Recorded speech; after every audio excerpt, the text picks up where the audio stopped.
I'm trying not to panic, but it's hard because purple slime has been slowly oozing out of my eyeballs for the past hour, and searing my cheeks like acid.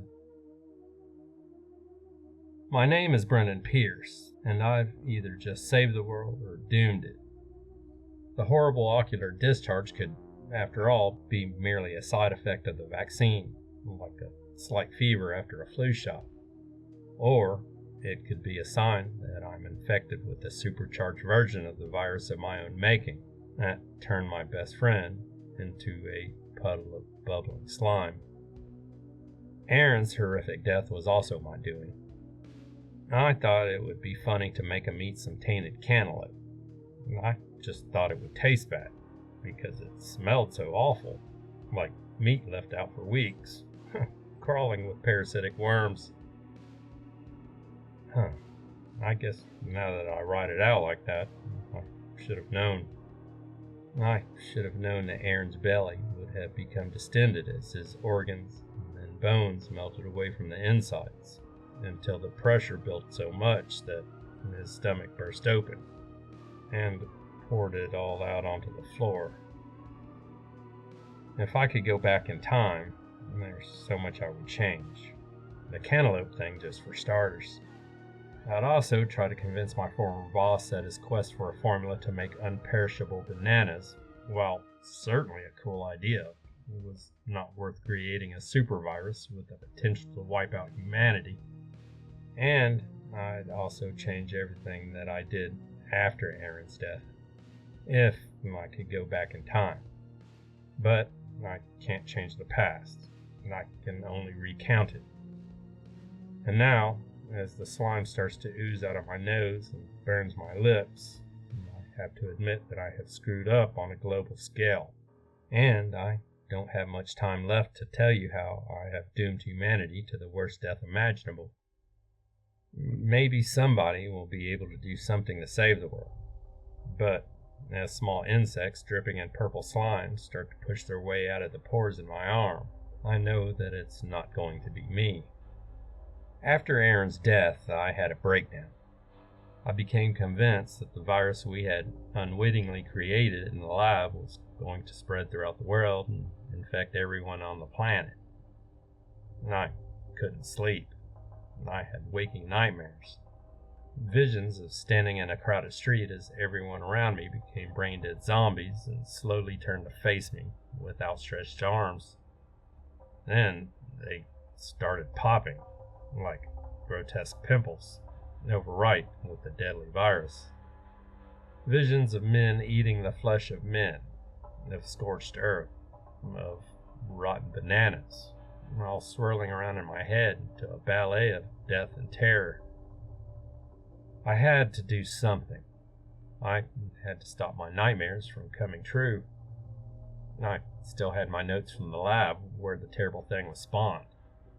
I used those notes to carefully recreate the virus in a makeshift lab that I had set up in my basement, in the hopes of being able to use it as a vaccine. I now understand, overboard. Rather than creating a small batch of the virus, I made enough serum to fill dozens of empty industrial waste drums. I was convinced that the world was in peril, and I needed enough vaccine to protect everyone. Still, I decided to experiment on the vaccine itself before I tampered with the bulk of the deadly serum.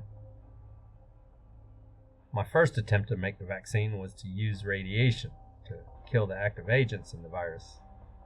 I'll admit that I didn't know exactly what the active agents were, but I figured that radiation would certainly kill them. As it turns out, I was terribly wrong. But at the time, I thought I was right, and so I made up enough vaccine to fill a large syringe, which I carried with me everywhere I went, waiting for the perfect opportunity. I knew that if I just kept my eyes open long enough, I would find somebody infected with the virus. I knew that it had already started to spread throughout the world, and that only I could stop it. And sure enough, one day while I was waiting at a subway stop, I saw somebody spontaneously explode on a woman, an unmistakable symptom of the virus. I never got a good opportunity to inject this woman with the potential vaccine, as a team of dangerous-looking people in hazmat suits swooped in and sent me running. But I did follow her, watch her have lunch with her secret boyfriend. I could almost see the virus being transmitted across the lunch table from the woman to the man, so I followed him home, snuck up behind him. I was terrified myself as I jammed the needle into the side of his head and then ducked around behind a car. He looked around in confusion, no doubt wondering why the hell there was suddenly a stabbing pain in his brain. But it worked, and after standing dumbfounded for a few moments, he went inside. Now, all I had to do was observe him for a bit, make sure that he didn't show any symptoms of the virus. I climbed up a tree and watched him through a window of his apartment. Things did not proceed as I had hoped. The man's fingers began to grow into all different bizarre items, like pencils that you could see trying to poke through a translucent layer of skin. The man's actual girlfriend kept cutting those weird fingers off, but they kept growing back. Now as keys, now as baseball bats. I was horrified by what I was seeing, and by the knowledge that rather than curing the man of the virus, I had simply mutated it into something even more terrible. Radiating the virus is not advised. I wrote that down in my notebook. The nightmares didn't stop. My initial failures to create a vaccine was discouraging, but the sense of urgency to succeed grew greater and greater as I went further and further off the deep end. I stayed inside for days on end, talking to myself, berating myself for failing, and I kept working. If radiation didn't kill the active agent in the virus, then maybe heat would. So I set to work, boiling a sample of the serum with scorching heat until I was sure that the active agent was dead. There were warning signs that I ignored.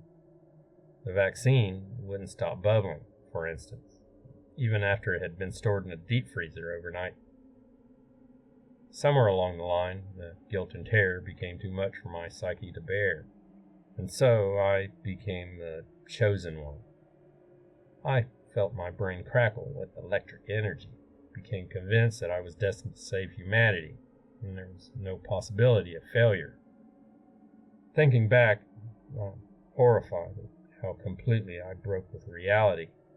But at the time, it was a defense mechanism to keep me going through the constant nightmares. I realized that it was impractical for me to go around injecting everyone with the new vaccine myself.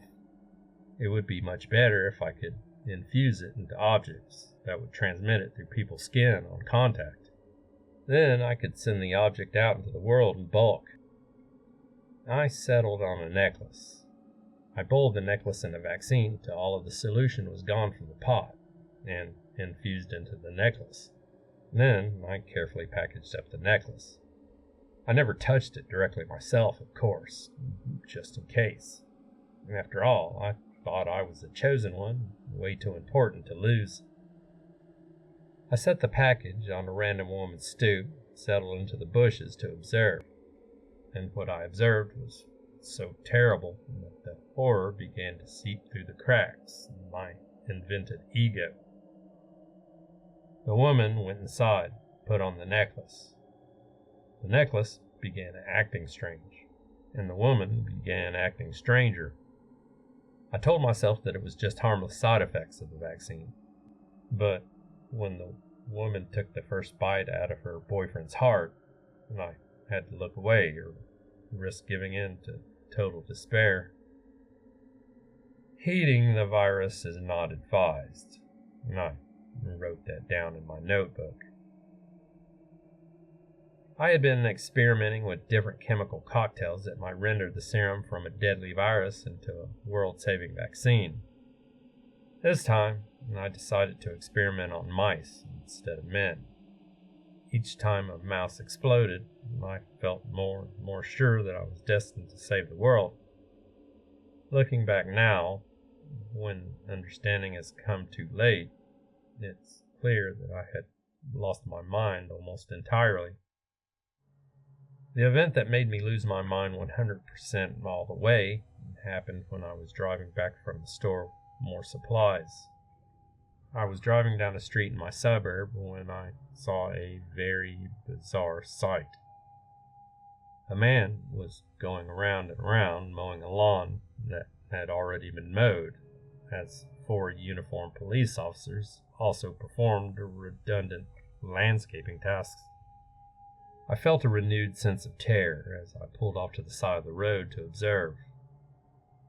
This is it, I thought. It's happening. A tan car came screeching down the road and went barreling through the yard that was getting excessively manicured.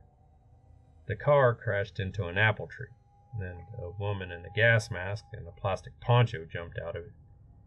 She pulled out a large blaster and proceeded to reduce the lawnmower man and the 4 officers into puddles of goo.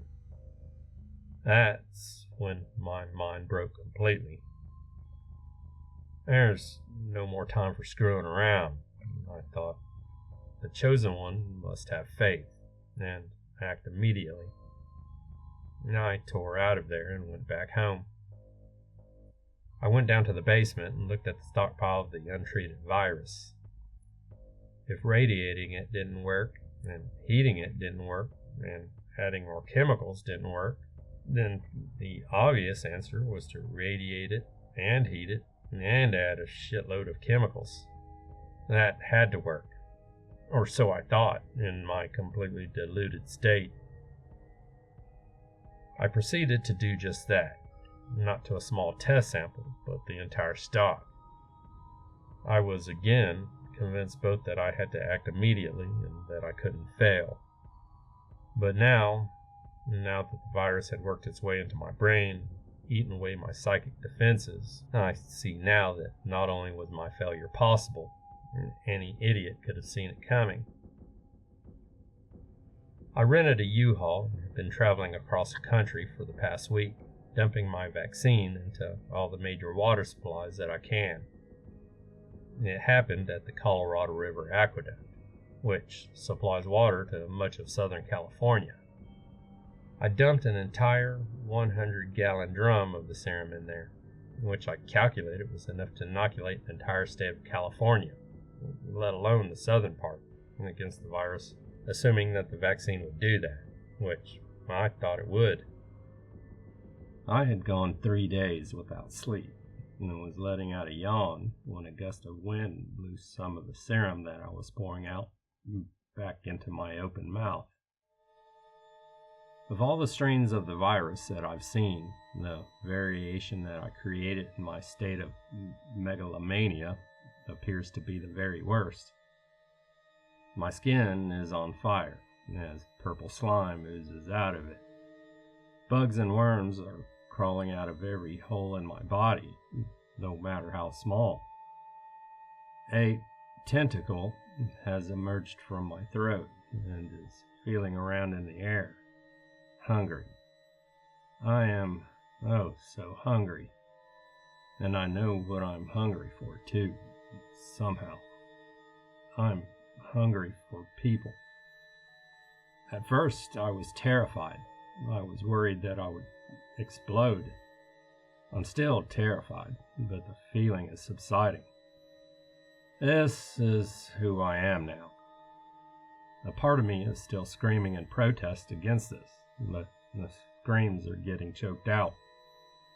I am becoming a zombie of a kind worse than I ever imagined possible. And soon, so will you. Not immediately, as municipal water processing is almost agonizingly slow, but sooner than you'd think. And all I can do is tell you not to drink the water. I am so sorry. And hungry. So hungry.